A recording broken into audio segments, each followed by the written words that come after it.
What's going on, everybody? Thought I'd do another little show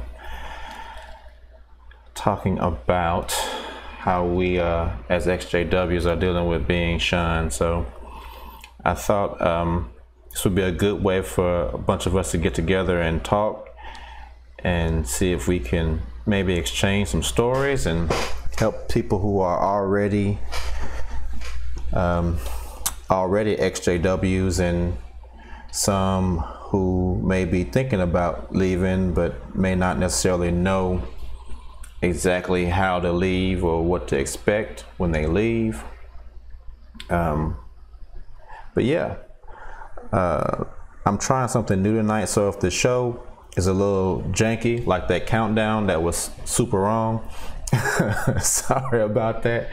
But I'm trying something new tonight, and it's gonna take a minute to get some of the bugs worked out, but I'm working on it. So thanks everybody who is joining, and let's see what's up, see if there's anybody here.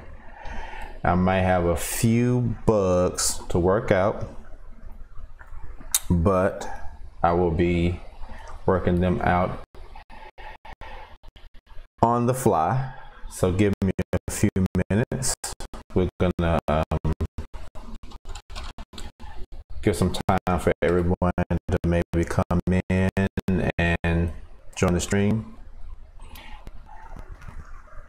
If you're already here, go ahead and like the stream for me, please. That way at least we can get YouTube to get some more people onto the stream so that we can try to talk to and help as many people as possible. So yeah, I'm actually going to try to have this call-in work today so that we can get you guys to call in, and once the phone lines are open, I'll put that number up.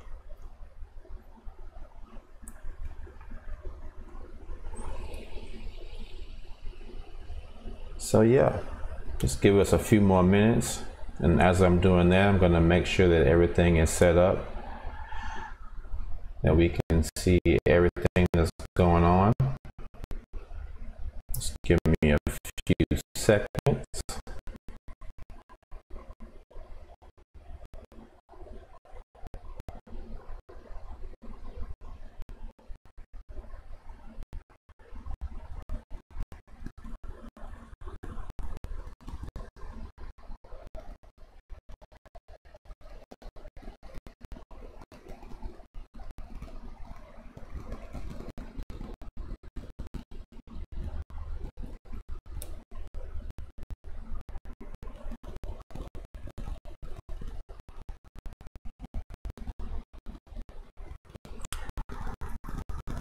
So yeah, we'll get started here in a minute or two. Hope everybody is having a good day, a good evening. I came in and was super excited about doing this show. I've heard from a few people who are ready to call in and share some experiences. So that's a good, should be a good experience.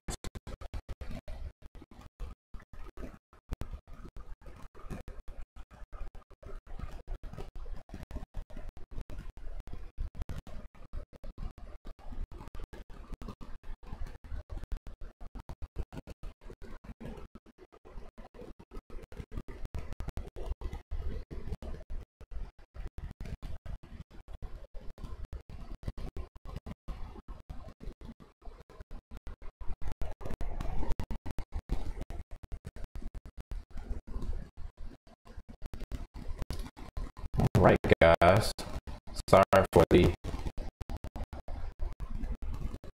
delay,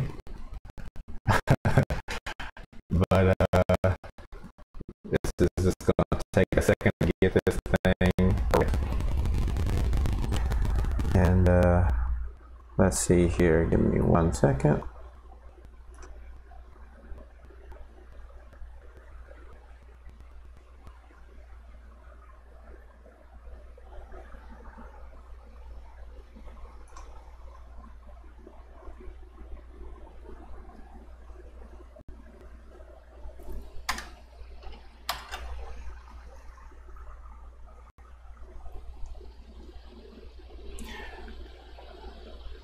All right, you guys are having audio problems. What is the issue that you're having with the audio? Let me know. It might be a little laggy. Is it laggy?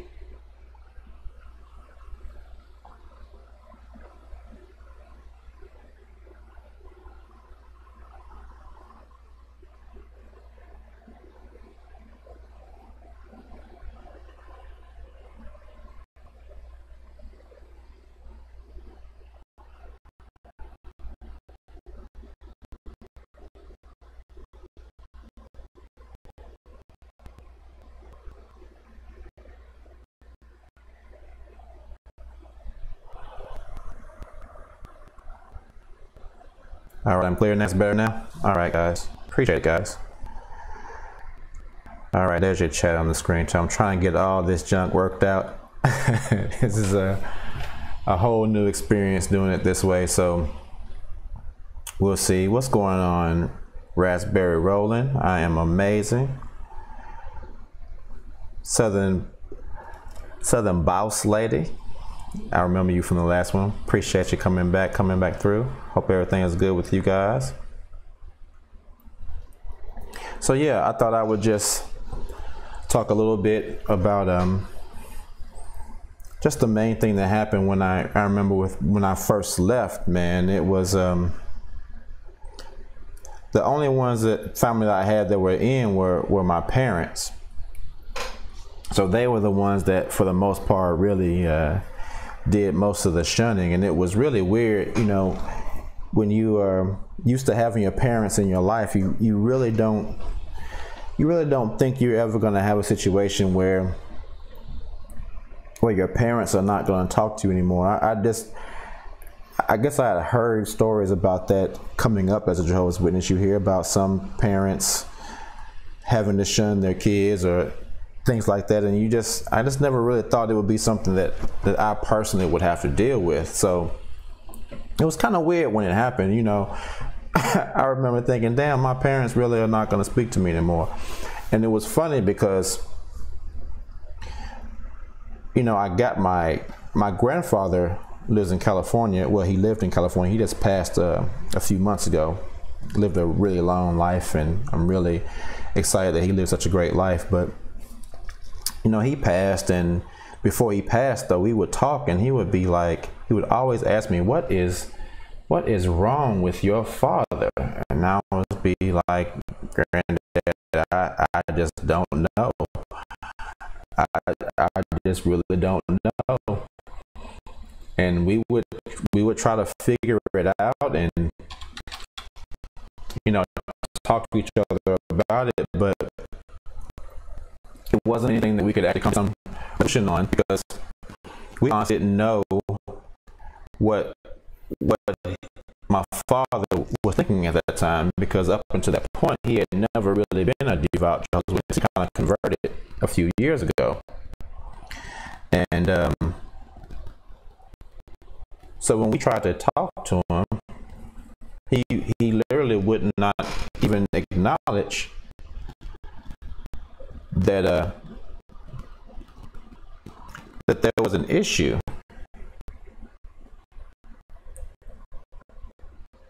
Someone says a Great Dane says I'm bouncing underwater again. Is it okay?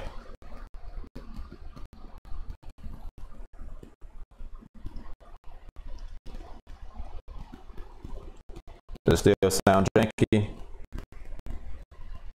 Let me know if I'm still janky. I appreciate you guys helping me out with this. Okay, that's fine. I know what's going on. I know what's going on.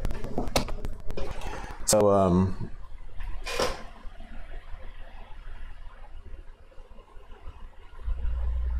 when I actually went and tried to talk to him, there was one time where I actually was able to speak with him, and he it was really weird. He didn't acknowledge, he didn't want to acknowledge that I was there. I went to talk to him, and my mother was there, and she answered the door. this was the next, I talked to them twice before I cut them off.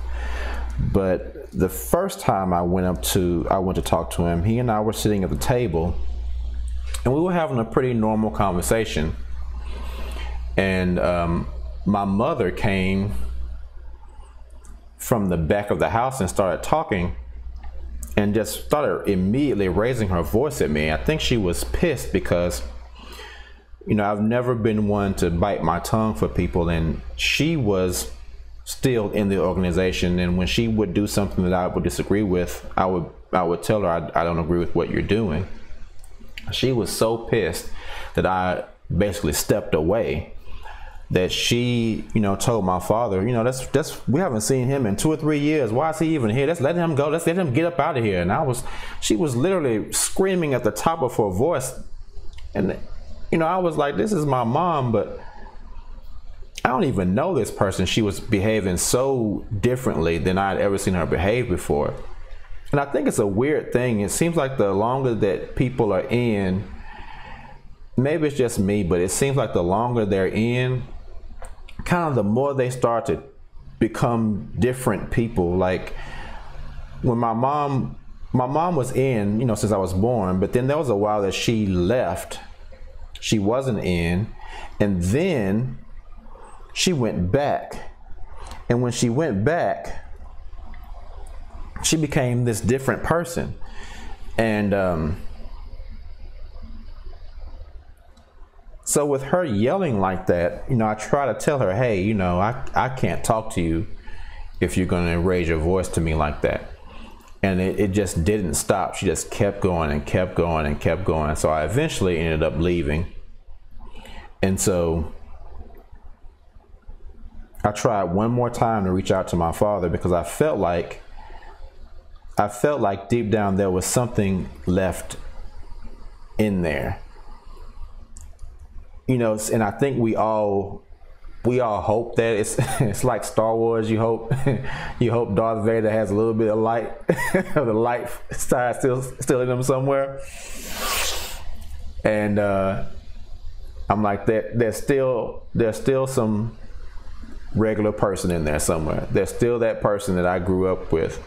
And I think it's really weird, because having a mom that was always in, and then having a dad that wasn't always in. I had the father growing up that I knew, and then I had the father that he became after he went in. And it was weird, because I always looked up to the first guy.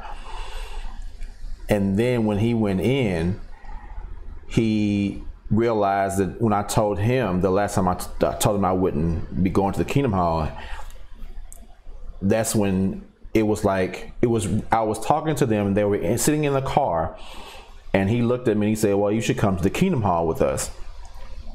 And I said, well, Dad, I'm glad that you and Mom, you know, have a religion that works for you. I said, but that's not my faith. I said, I can't go to the Kingdom Hall with you. I won't be going to the Kingdom Hall with you guys. And he just said, oh, okay.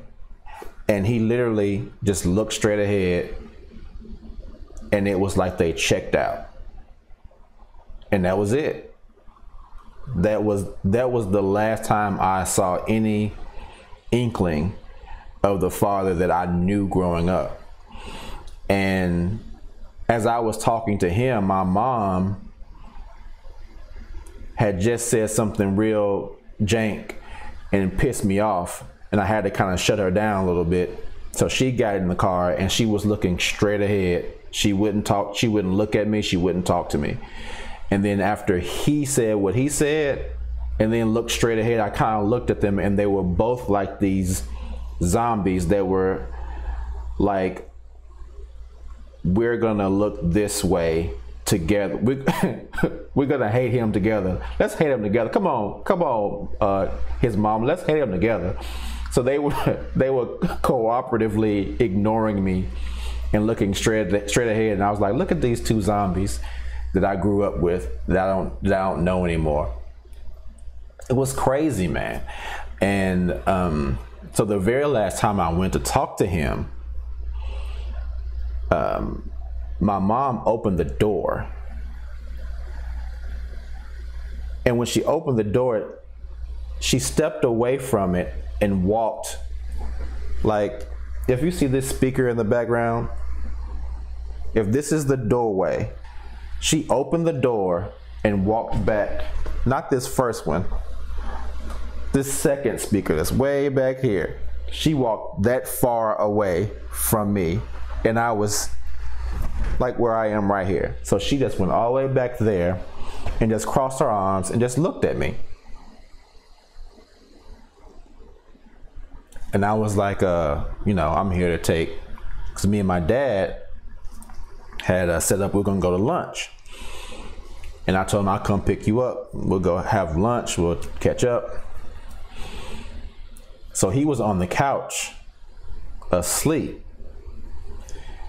And I said, well, are you gonna wake him up? And she was like, no, he's asleep. He don't want to wake up. So, and I'm sitting here looking at him, and I'm like, I know this dude hears me. I know this dude is not asleep. This dude is faking right now. I know he's faking right now. But he wouldn't wake up. And so I just looked at him, and I just looked at my mom, and I said, okay. And so I just walked out, and that was it. But there were a few things that I know personally I had to do to like deal with being shunned by them. And one of the main things I had to do was I had to let people who knew the situation, like other family members or my daughters, my ex, who was still talking to my parents, I had to let people know for a while just not to even talk to me about them. Like, don't bring their names up around me. Don't ask me about them. Don't give me that you need to go talk to your parents shit, because I've already done that shit and it doesn't work. And all it does is it ends up making me feel bad. And I was already, real sad about my parents. I'm not a big crier. I'm not a real emotional dude.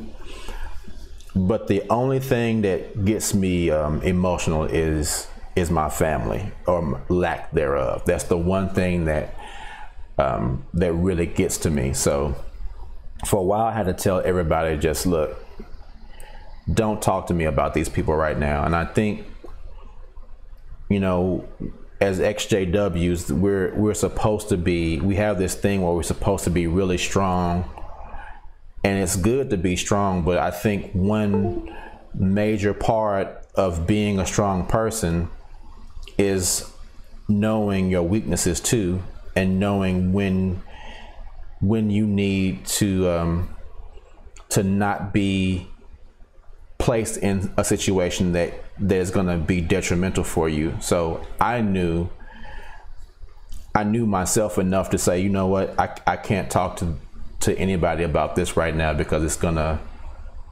lower my resolve to stick to what I'm trying to stick to. So yeah, man, there were several things I had to do, but we'll just get to that. Hopefully we'll have some time to really sit and talk about things, guys.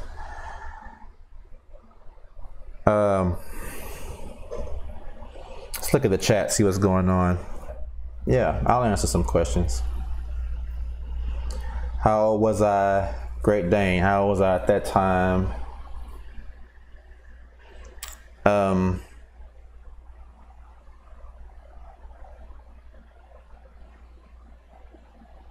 I think I'm 42 now. I think I was around 30-ish when that conversation happened. So it's been several years since we had that conversation. No, I don't have any junk food vegan. I don't have any siblings. I'm the only child, which makes it even more kind of jacked up, because I know there's some of us that have, the same situation and may have siblings, and at least if you have some siblings that are not in, you still have some family members that you can talk to like that, that you grew up, your brothers and your sisters. But then that's a two-edged sword too, because if you have brothers and sisters who are in, then you lose that too. It's a weird situation, man. And on top of that, another thing I had to do, I had to just cut them off eventually. I literally had to just write them letters and say, hey, I've extended the olive branch several times, and you guys just aren't willing to accept it. So, at some point you have to say, you know what, I'm done. I can't keep putting myself out there like this. At some point you have to, that's great. We're done. Okay, we can just be done. And so I had to cut them off. And I think one of the things that hurts us as XJWs sometimes too is that we put the power of not speaking solely in their hands. Like we give our families and our friends that power where we're like, they're not going to talk to us, and then we just kind of feel bad about it. But at that time I was like, you know what, I'm tired of always feeling like I'm the one that they're saying I don't want to talk to him. I was like, I'm just going to let you guys know that I'm not talking to you either. I'm choosing not to speak to you, and I'm choosing to separate myself from this whole damn family. I'm done. And what happened, it lets you know how crazy the situation was. Like I said in one of my other videos, they were talking with my ex, my daughter's mom, but we were married for 13 years, and they have a relationship with her, and they don't have a relationship with me. And I wrote them letters, and I sent them a letter, and the letter, to make a long story short, basically said, you have a son that you don't speak to. You would much rather speak to my ex. So you have a daughter now. You made your decision. I've extended the olive branch, and now I am choosing to no longer be part of this family. I hope you all the best with your life. That was it. So when they got the letter, instead of talking to me about it, they went and asked her, my ex, like, what does he mean by this? Why did he send us this letter? And she told me they did that. And she said, why would you send your parents that? That was a real mean thing to do. And I said, wait a minute. My parents that I wrote this letter to didn't ask me what I meant by the letter. They came and asked you what I meant by the letter. And you legitimately don't see why I didn't want to have anything to do with them. So I think the JW mindset is kind of like everything should be okay. You shouldn't have any like things that you're just adamant that you are not okay with, adamant about that you're just not okay with. And so I just wasn't okay with that. So that didn't sit well with me.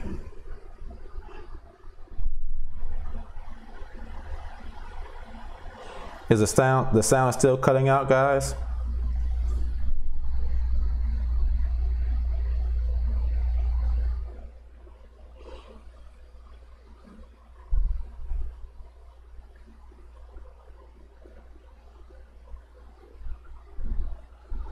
It may be this new program I'm trying to use, but we'll see. It may work and it may not, but okay.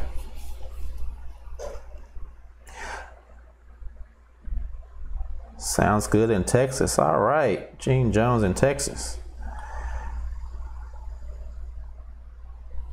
All right, guys, so let's open up the lines. If anybody wants to call and share their experiences, you can give us a call. The number is 615-412-9335.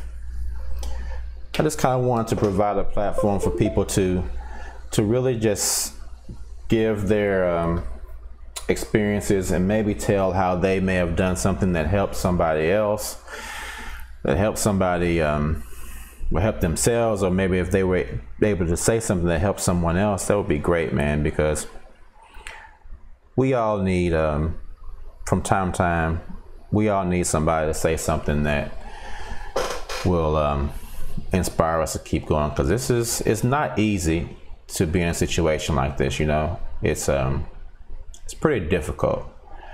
And even as, you know, time goes by, like my birthday is August 20th. And even now, being about to be 43 years old, there are still times when I have difficulties dealing with the situation, and it really materializes when I go to sleep, because I find myself dreaming about my family more and more and more.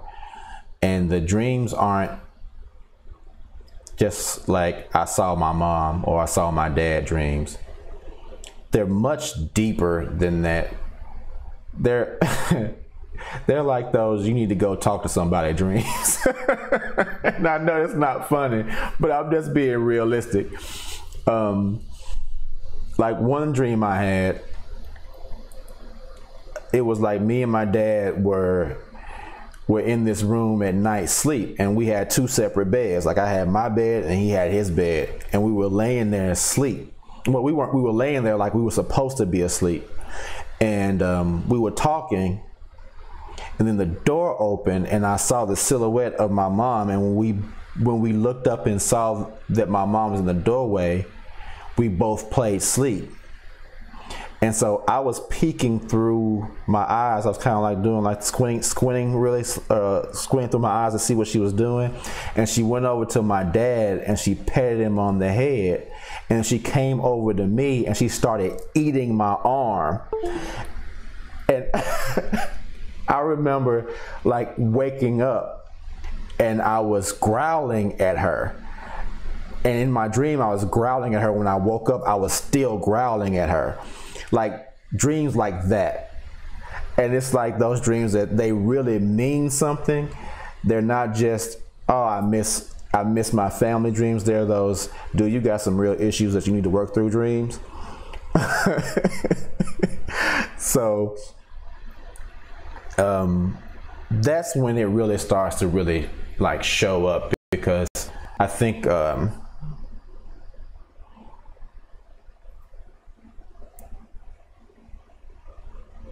hey, what's up, Candace? How you doing?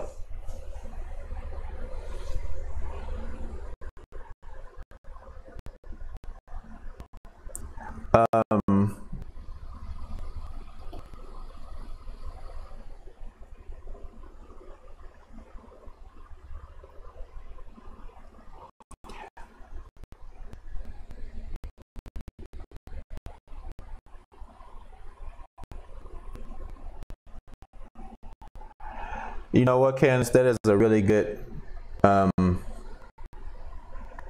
I dream constantly about trying to scream to my family and they won't listen. That is a very good point, because a lot of times when I'm in that situation, when I'm dreaming about seeing them and I'm trying to talk to them, not only do they not listen, it's the more I talk, my voice starts to go away in the dream, and I'll notice it, and I'm trying to talk and say everything I'm trying to say, but nothing comes out. It's like it means like it's trying to say you have so much to say, but they're not going to listen to you anyway, so there's really no point in you doing this. But I would try and try and try to talk, and nothing comes out of my mouth. And I'm like, man, I could have said it. Like I had my opportunity to say it and I couldn't say it. But, you know, sometimes I wonder if that's just our subconsciouses, because we've gone through this situation saying, you know what, this may not be the place for you to say this. You may need to find a way to say this in person for real. Who knows if that will ever happen, but it's very difficult to keep having these dreams and then at the same time knowing that deep down you're just never going to see those people again. Like I have pretty much just gotten to a point where I know for a fact I'm probably never going to see my parents again. And it's kind of like, what do you do about that? Junk food vegan dude, did I go to a therapist who specializes in leaving cults? Now, I haven't, but my daughter has. And I'm not going to say anything more about that. I shouldn't have even said that. But she is, I haven't, and I probably should. But you know, being a guy, you just deal with stuff. That's just how it is. So yeah, man. So again, the phone number is 615-412-9335. Be great to have somebody come on and share their story, share their experience. But I also kind of had to like I said earlier, I had to kind of try to get my other family members involved. And I know it's difficult if your whole family is in, but getting my grandfather and my aunt, you would think that the presence of family would actually do something to quell the situation, but it really doesn't. It's like it was to the point where so many of us were trying to help that he started to resent us because we were trying to help him. And I was like, oh, you do. I mean, there was one time I remember talking to him and I was like, dude, we love you so much. We really miss you. I really wanted him to help us, put the family back together. And I sent him a text and I was literally like pleading for him to help me put the family back together again. Please help me put this family back together again. And, I felt so bad that our family was so broken up. And my exact words were, please talk to me so that we can put this family back together again. Those were my exact words. And he just ignored it. And when you grow up in a situation where you guys, like our family was, I guess it was always kind of messed up. But when you're young, you don't really know a lot of the messed up shit that happens in your family. You don't find out till you get older, and then they tell you. And once I found out some things that was going on, I couldn't believe it, But at the time, it seemed so good. We would get together every Sunday and go to my grandmother's house. We would have Sunday dinner. My grandma's house was always full of people. It was always packed. The family would get together, my mother and father, my aunt, his sister, my grandmother, my great grandmother, they all lived together. My cousins would come over. It was just this huge thing, man.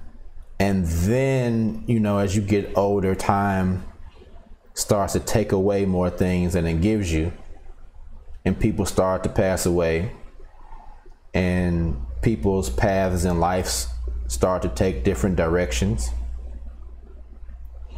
And then you look up and your family is this completely different thing. And the house that used to be jumping with your family is empty because some of your family, has passed away. But then even worse, now the family that was there doesn't even want to talk to you anymore. So it's kind of like, what do you do? So I really, really, really wanted him to at least give me the opportunity to get the family together again. We extended the olive branch. We said, hey, me and my aunt are going to fix a dinner. We want to invite the whole family over. Could you come over and talk to us? Yada, yada, yada. his response was, "Why are you trying to get me over there?" I was like, "Damn it, dude, for real." I was like, "Damn it, dude, for real." Now we're trying to help you, and the more we try to help you, the more you push us away. I said, "Okay."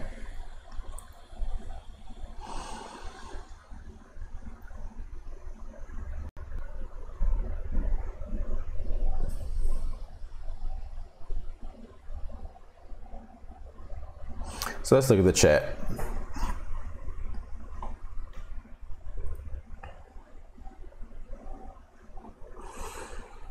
Miss Melanin 727, what's going on?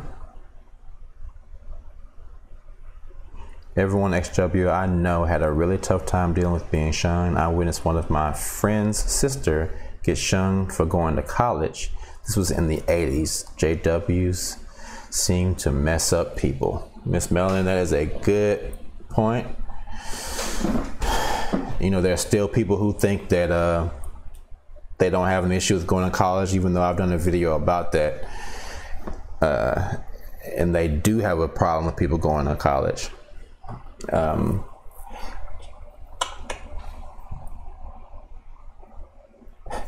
vote for Candace too. So the boss lady said, "Let's vote on a call-in." I vote for Candace.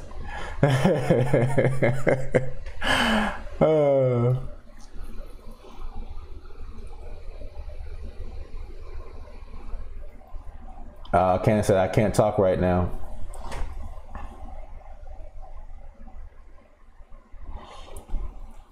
Gene Jones at 49, you did what to your dad?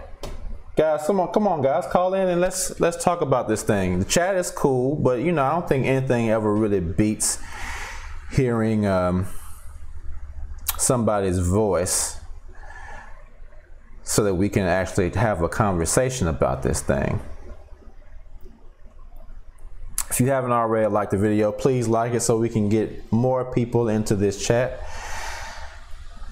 and see if we can help and talk to as many people as possible. Yep. Again, the number is 615-412-9335. 615-412-9335.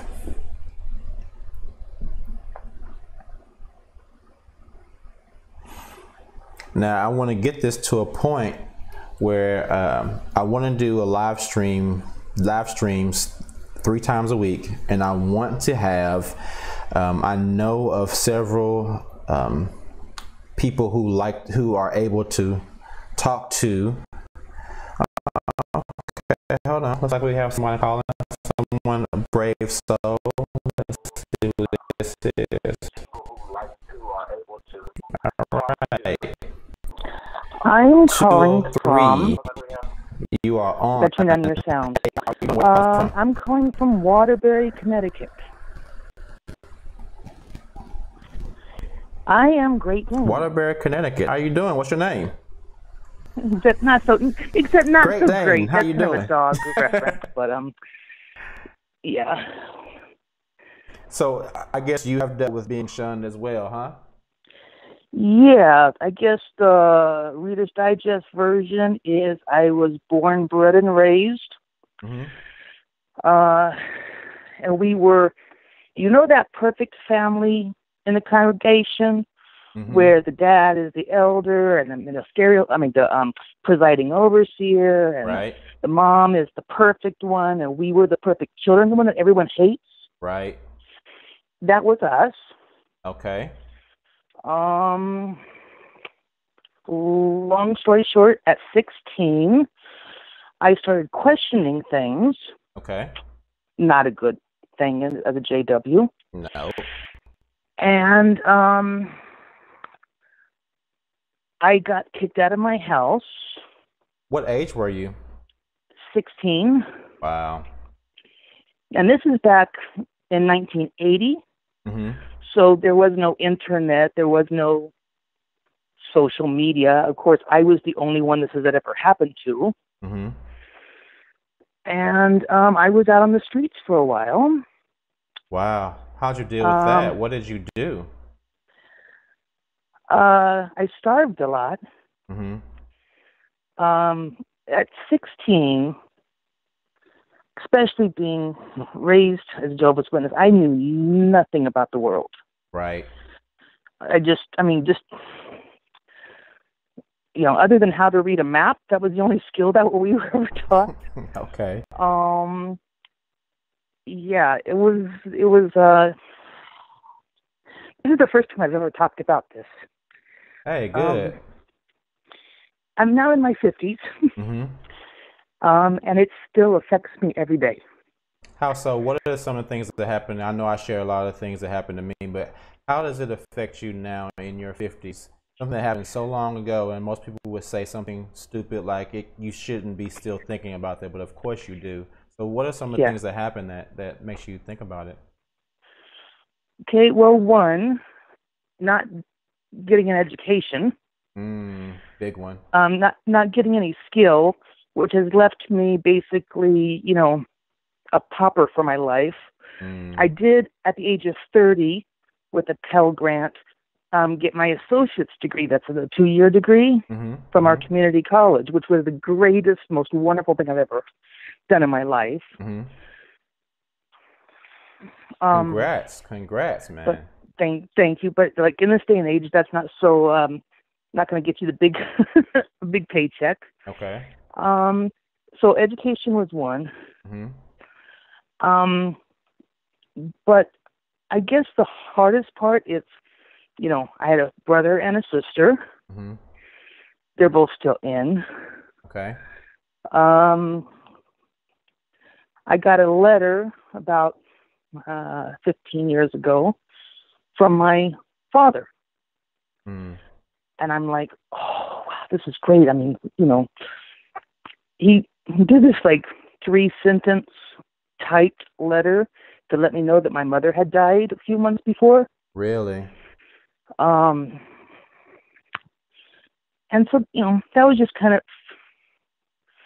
challenging. Wow. So did they not even tell you about the funeral where you're not able to go? Oh, no. I didn't know she had died till months later. Oh, wow. Yeah. That's what I'm afraid is going to happen too. I'm preparing myself mentally for that to happen. Yeah. And I guess the kind of the coldness of she was your mother and I thought you should know. Kind of, it wasn't like, I love you so much and I miss you and jump into my arms, I'm still your daddy or something. There was nothing like that. Yeah. It's hard when you don't understand how the world works, and then you're in the world that you were told was terrible and bad and whatever, and you have no friends, you have no family, and you have to figure everything out on your own. And you don't even really know how to think. I mean, this sounds really silly, but I remember being I had a car, a 74 Pinto, Ford Pinto. Being in the car, it's really, really, really hot. I'm like, oh, God, it's really, really, really hot. And it took me a long time just to think, oh, I can roll down the windows without being told to do it. Because we were told to do everything. We were told how to think, what our opinions were on issues. We never learned how to think on our own. Right. We were told what to eat and where to eat and how to eat and the manner in which we were to eat. And I mean, everything was planned for us. So your parents were elders. Was your father an elder in the My congregation? father, yeah, he was an elder from as far back as I can remember. He was a presiding overseer. He had other titles, I don't remember them all. Traveled to different congregations, giving talks and all that stuff. And he was actually not so much of a bad guy. I think he was just kind of caught in the Borg. Right. But my mother was one of those elderesses that run the congregation. And so she had a very, let's just say, strong personality. Okay. Yeah. So when was the last time you, I know you said he wrote you a letter when your mom passed away, but how long has it been since you had any contact at all? Well, with one exception, which I'll tell you about in a minute, it had been, from the time I was 16 and I'm 55 now. So whatever that difference is. About a year ago, my children, without my knowledge or permission, went and looked him up and went out to California where he lives and met with him and my brother and my brother's wife and their kids. And while there, they Skyped me. Wow. So you had no idea what was happening, huh? Wow. So I had one conversation with them kind of as a group. And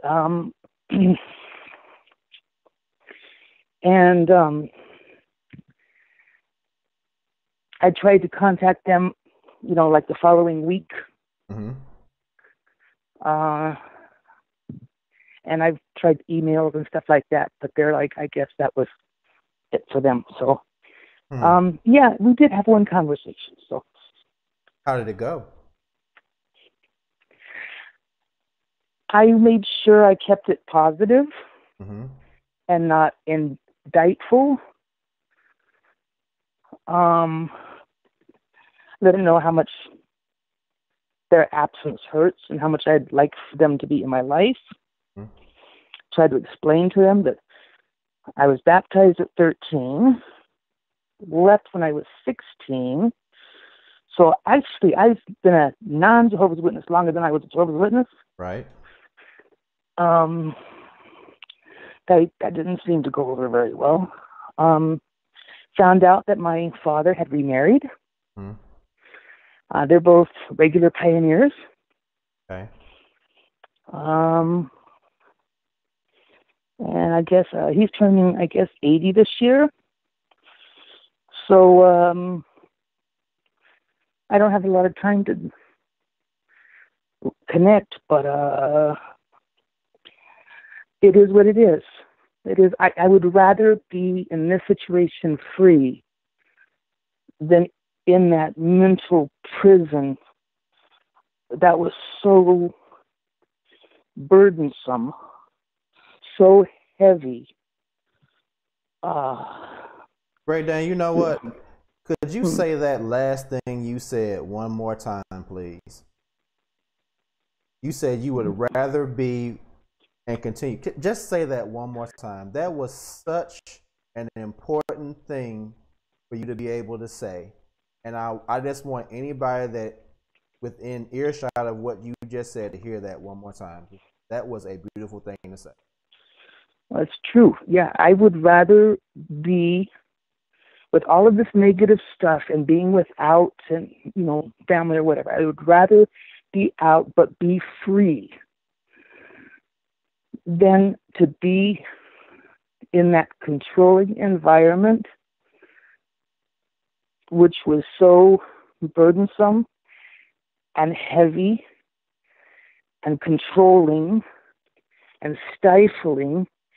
It's like if you were in a cave and then you started running out of oxygen, where you pioneer, and we were like the good family. I didn't do anything wrong. We weren't allowed to think wrong thoughts. And it still wasn't good enough. It was never good enough. I think a lot of people who are in the organization, and then once they transition, they have that feeling of not being able to live up to someone's standards, and it causes them to feel that they aren't good enough. I think we've all probably here in this chat in this room right now have experienced that to a certain extent. Do you still feel that way, or is it something that you've done to try to fix that for yourself, or do you still have that same feeling? I think I'm still a work in progress because I've never really been in a position to get professional help. But it's like even learning how to have a friendship, how to have a relationship with a man that's healthy and good and right, because that was never demonstrated. Yeah. It's taken time to even understand what the problems were, like that I'll be able to articulate what the problem is, find the words for it, before I could even begin to think about trying to repair it. And only now that I'm, more ancient than dirt. You're not ancient than dirt. None of us are. I'm just kind of barely getting there. Yeah. It's definitely a journey. It definitely takes time, but for you to be able to say what you just said is so big. It's so huge to me. To be able to say that you would much rather be free than to be in and deal with what you're dealing with and be free is such a powerful statement. It's a statement to your character, for one, and it's a statement to how depressing it can be to be in that organization. You know what I mean? Don't you feel that way too? Oh, most definitely. There's absolutely nothing that could ever be done that would make me want to go back in that organization. Nothing. People ask me that all the time online. They ask me, would you ever go back? And the answer is always no. There is absolutely nothing. Once you learn the truth, you can no longer accept the lie. The lie is you just can't take it, period. Yep.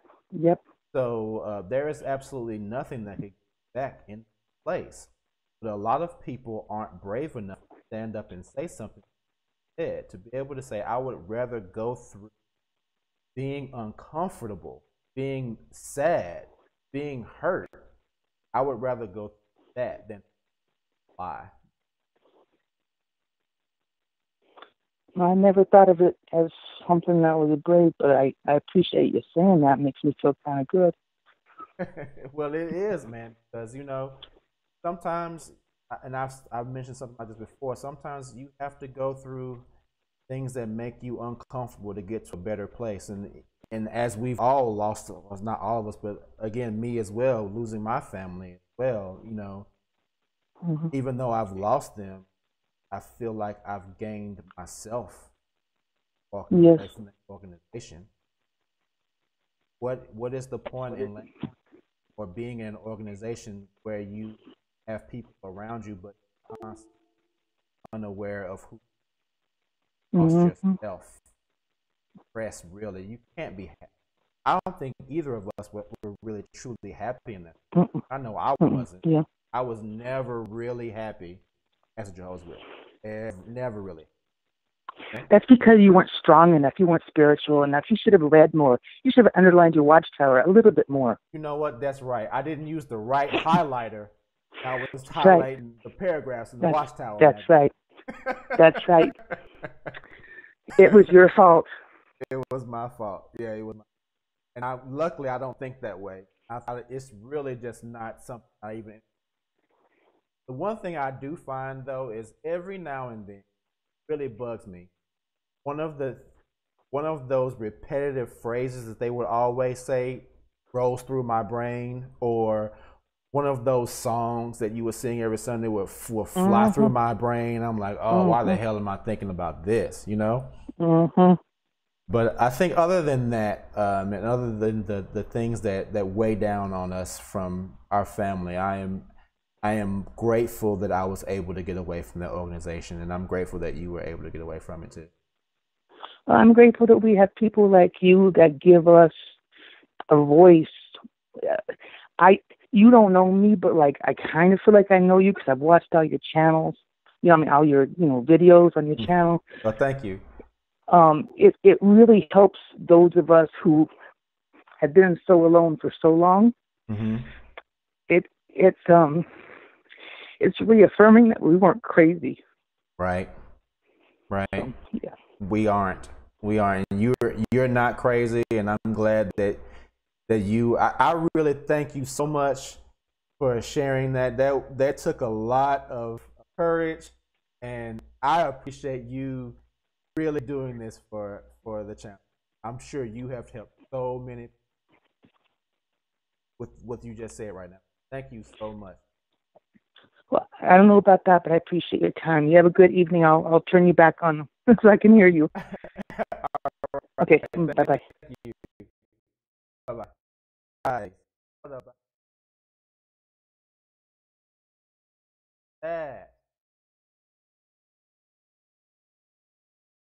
John Hill.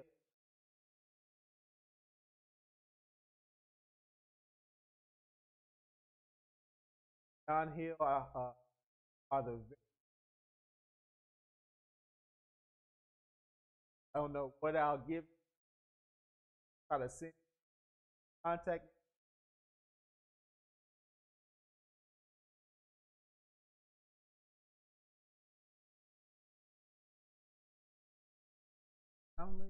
There we go.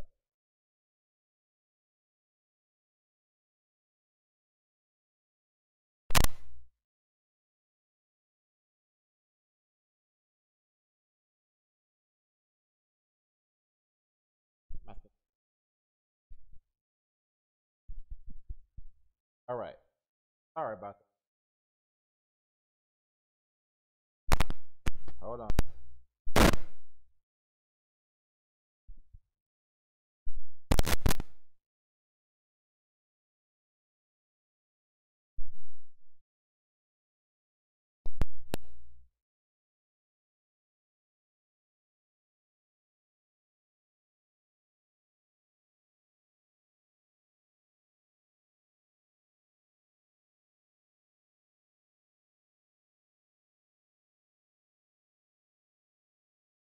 I don't have.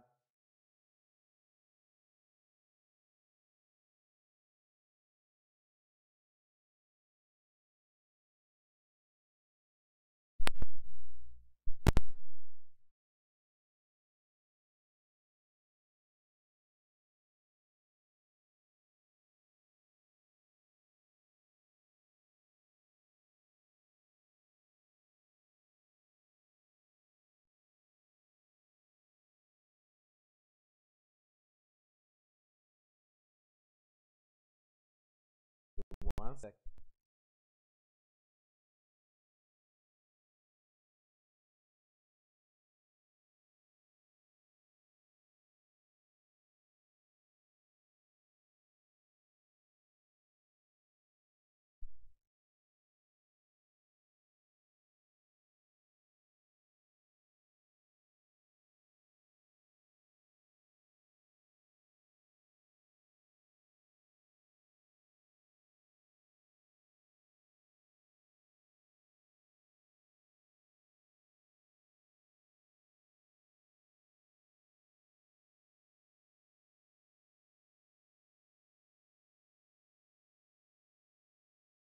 Hold on 1 second.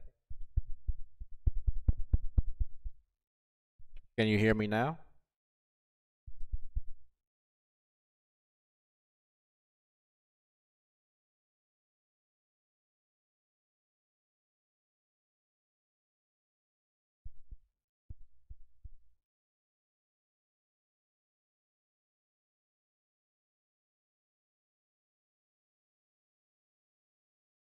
Hello, hello, hello, hello. All right. Sorry about that, guys. I think we're back. I think we're back in. Now, let me say what I was saying again. Um, yeah, John Hill, thank you so much for the $4.99 donation, man. If you could leave your email address in the chat, because that was the first donation I've ever gotten, and I really would like to do something for you for sending me that donation. So thank you so much for that, bro.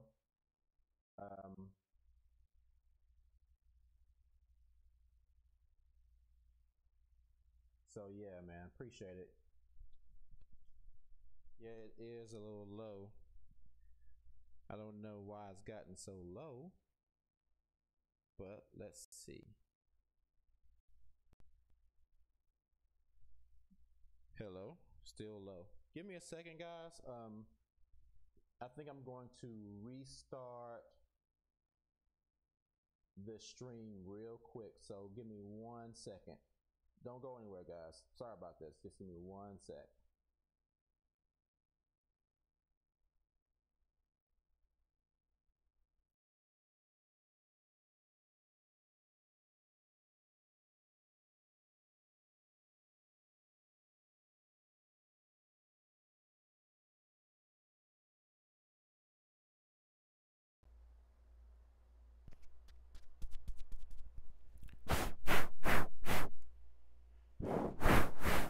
Testing, testing, testing.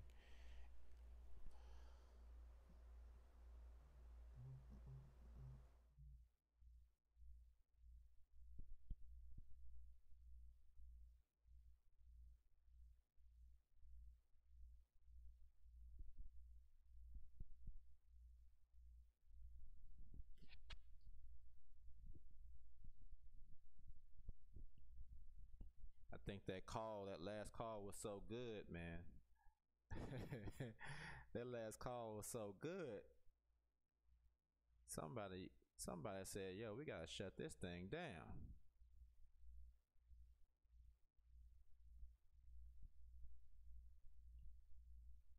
All right, I think I'll just hold it. How's it sound? Is it still low?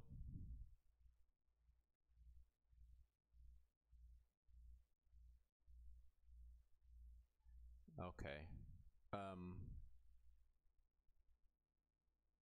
Thank you again, Great Dane. That was a powerful, powerful, powerful call, man.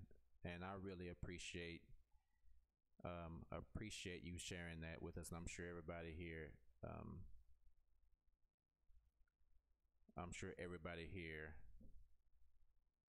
appreciates it too. Let me try to see if I can fix this really quickly. I know it's still a little low.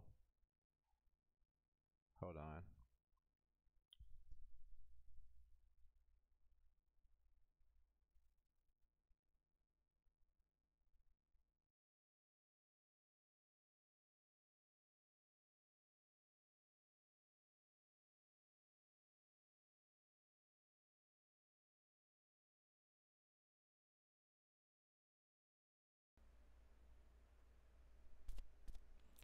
Hello, hello. Are we back? I think we're back. I think that's all set. Looks like it's louder now. So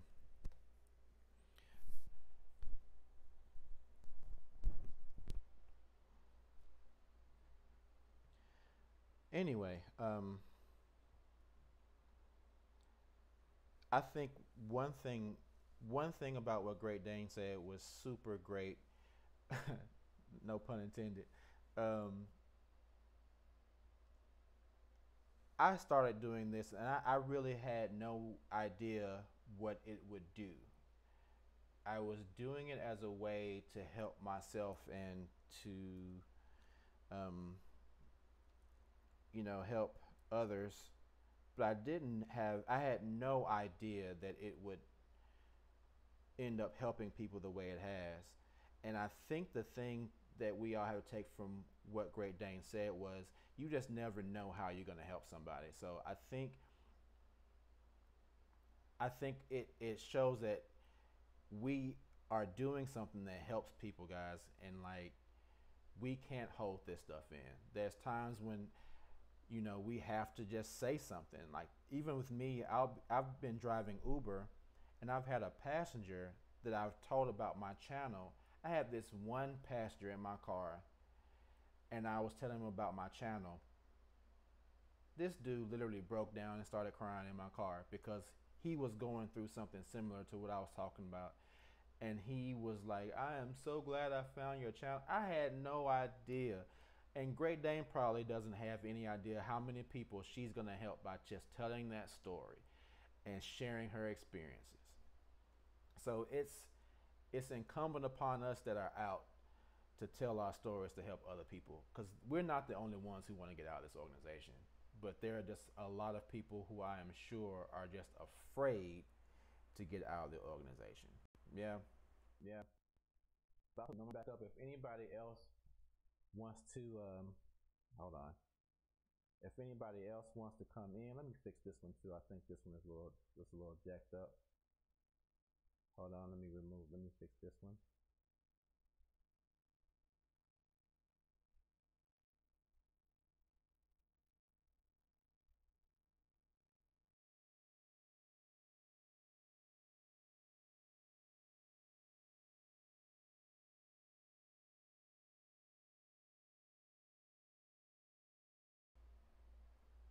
Okay. So, if anybody else has any story they would like to share with us, man, please feel free to share your story. And guys, thank you for dealing with me and this new OBS setup. It's a lot to get worked out the first time.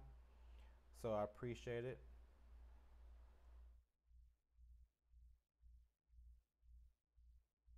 So, hold on.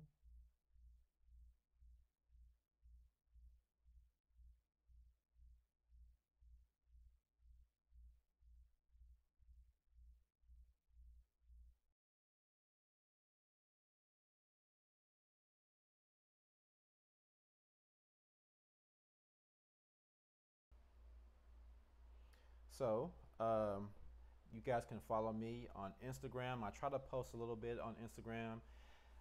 K Fits My Life.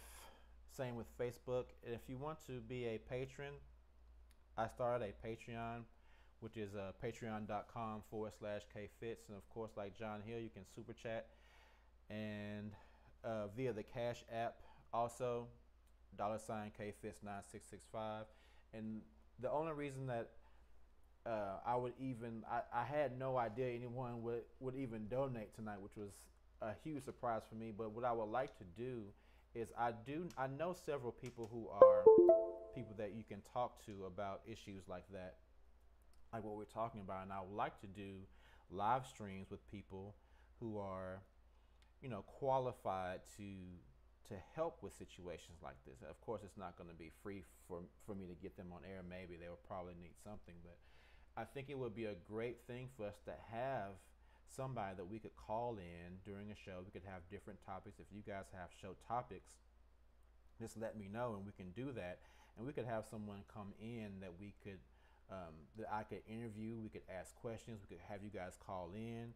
It would be something that we could do that would really provide a way to help people, because I know some of us don't have money to go and talk to someone like that. That shit's not free. It's not cheap. So it would be something great that we could use to help. I do the videos and do what I can, but at the same time, there's always room to have somebody else come in and help. So if we can get that, that would be great.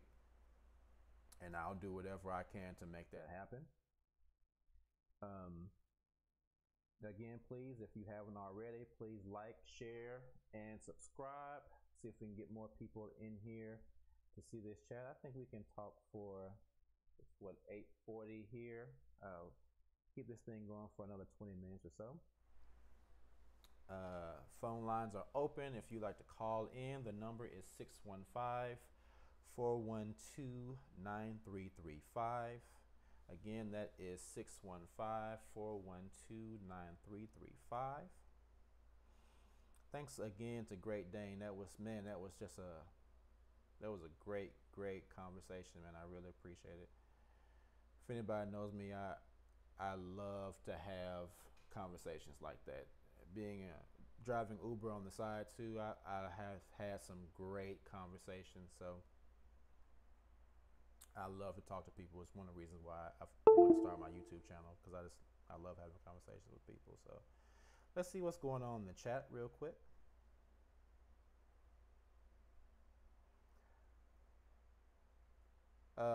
Beth Coleman, what is this channel? I just came across it. It's my channel, K Fits My Life on YouTube. I talk about a lot of things on my channel, and I call it my life because I've just dealt with a lot of different things in my life. So one part of my life was growing up as a Jehovah's Witness and leaving the Jehovah's Witnesses and what were the consequences of that action. So that's one of the things I talk about on my channel. I just talk about so much stuff on my channel, like how I was homeless. My last live stream was about how I transitioned from being homeless to having a home, and I talk about credit. I'm repairing credit. I talk about so many different things because I just am interested in a lot of things. So, Beth, if you like, you can subscribe, and you can see when I post new content, and whenever I have a live stream, you'll know about it. So yeah. So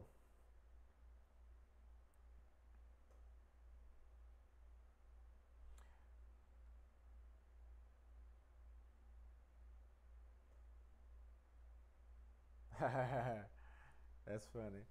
All right, Southern Boss Lady. Oh yeah, Great Dane said that, and tell her about your dance videos. If anybody doesn't know, I'm a professional hip hop choreographer and dancer. Was what I've done for a living for like 17 years. So yeah, but that's neither here nor there. You can just Google that stuff. But anyway, I don't see y'all trying to make me all bashful and shy, you know. John Hill is is your ex-wife still in the organization? Yeah, she is. She is. She's in it heavy too. She's in it heavy too, bro. There's she is a diehard. There's pretty much nothing that can be done about that. So, and I don't want to make it seem like I'm out here trying to convert every Jehovah's Witness into an ex-Jehovah's Witness.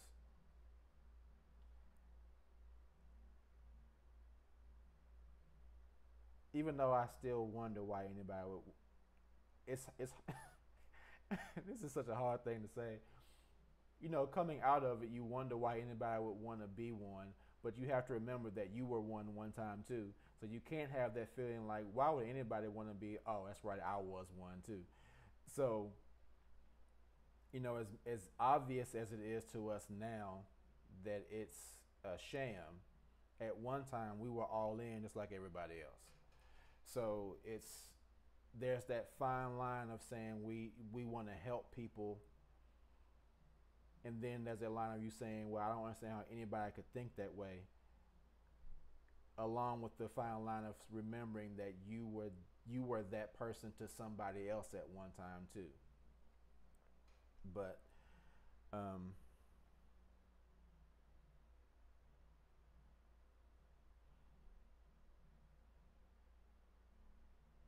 yeah, that's true. That's true. My daughter and I have had several conversations, and my daughter's 23. She just turned 23 August 5th. So she is a professional. She is a snake breeder. So I think what I want to do is I'm going to ask her one day if she wants to do a live stream so she can show everybody her snakes and what she does, and she sells them. There's this huge market for snakes. I didn't even know about it, but anyway, we have very serious conversations. There'll be times when she and I will sit and have some wine and have some hookah and just sit and talk. Well, we've gone out to the park and just lay out a blanket and just sat and talked about things. And so I've never wanted to try to press my thoughts onto my daughter, but I've also wanted to always be someone that she could come to if she had questions. And I've also always wanted to give her questions so that she could be someone that was not like me or some of us who are in this who are here now, where you just never ask questions and you just take everything at face value. Whereas now she is already at a point where she knows to ask questions and she thinks about things a certain way. She'll come to me and say, you know, I heard this, and that doesn't really make much sense to me because of this. So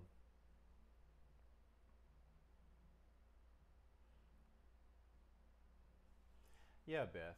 I think somebody earlier asked if I was an atheist, and I wouldn't call myself an atheist, but I